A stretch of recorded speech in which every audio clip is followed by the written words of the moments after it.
क्या इतनी देर से खिड़की पर लटके हुए हो? अंदर आओ और लंच कर लो। ये आवाज़ थी हमारी गृह स्वामिनी अलका जी की। मगर उन्हें क्या पता था कि हम इतनी देर से भाभी जी के घर से बाहर आने का इंतजार कर रहे थे। आज ऑफिस की छुट्टी थी और इसका कुछ तो लाभ उठाना ही था ना।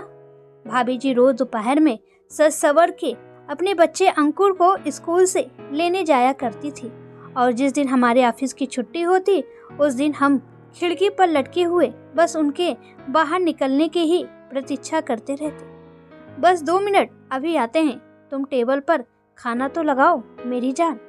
हमने अलका जी को बड़े प्यार से बातों में उलझा दिया और वह नाश्ते की टेबल लगाते हुए हमारी प्रतीक्षा करती रही और हम प्रतीक्षा करते रहे। हाय हाय अपनी भाभी जी की। अरे वाह, दोपहर के 1 बजे थे और हमें दिन में ही चांद के दीदार हो गए। गुलाबी साड़ी जिस पर बने हुए बड़े बड़े सफ़ेद फूल उनकी गोरी त्वचा को बहुत अच्छे से कॉम्प्लीमेंट दे रहे थे। गोरी से चेहरे पर लगे लाल लिपस्टिक, आहा, हम उन्हें तब तक देखते रहे जब तक कि गली की मोड़ ने उन्हें ढक ना लिया। हल्का खाना लग गया क्या? हमने अपनी गृह स्वामिनी जी को आवाज़ लगाई। जी कब का लग गया, आपको बाहर ताक झाक से फुर्सत मिले तब तो आप खाना खाएंगे ना। अंदर आकर अलका ने भी होले स्वर में कहा।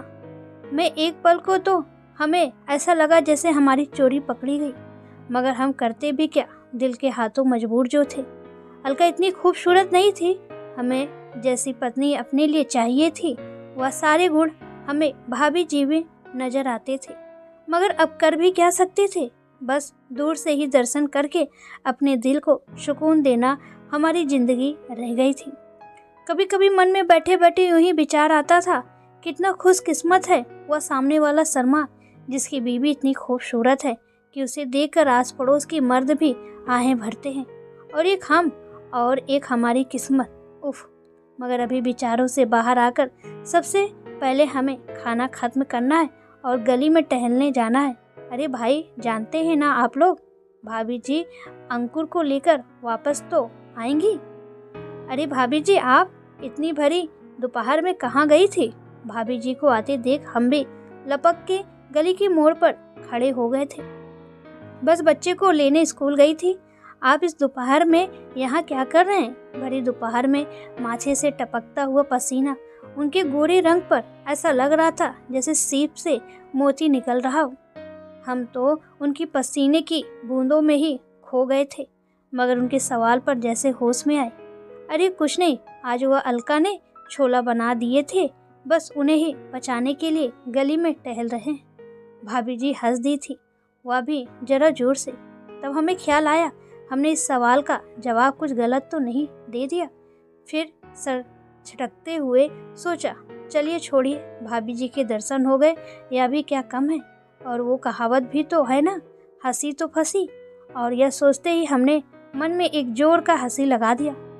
आज ऑफिस से घर आते हुए हमने एक साड़ियों की दुकान देखी। न जाने क्यों मन किया कि अलका के लिए हम भी गुलाबी साड़ी लें।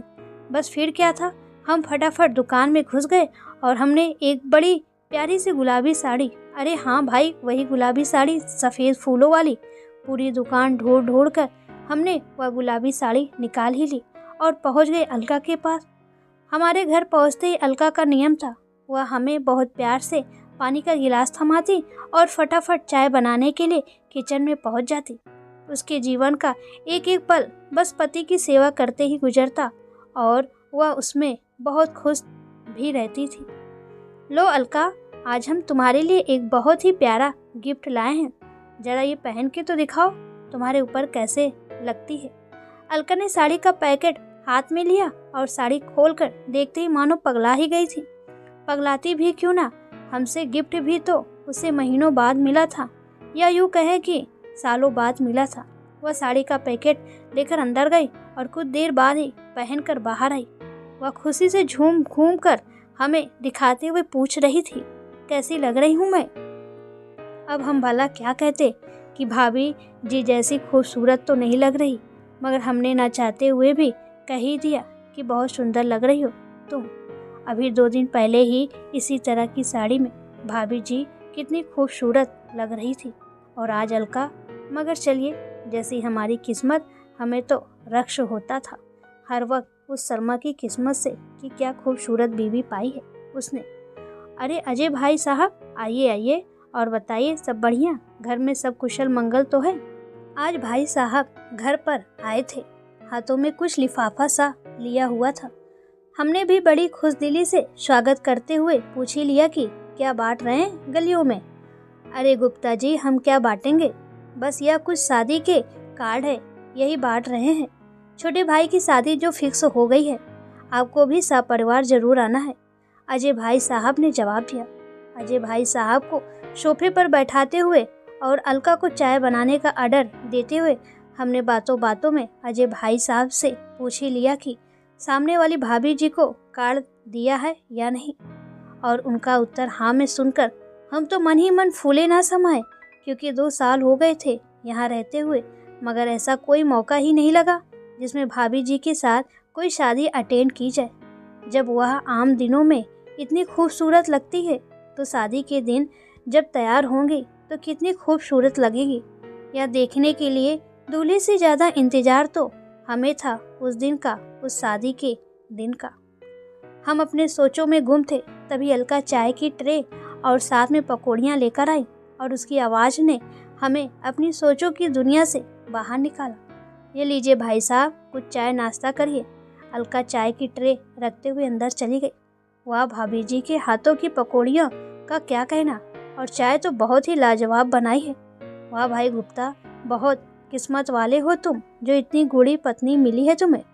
अजय भाई साहब अलका के खाने की तारीफ किए जा रहे थे और हम मन में बस यही सोच रहे थे कि इसमें तारीफ जैसा क्या है, वह पत्नी है, उसका कर्तव्य बनता है कि वह हमारे घर की पूरी तरह से ख्याल रखे।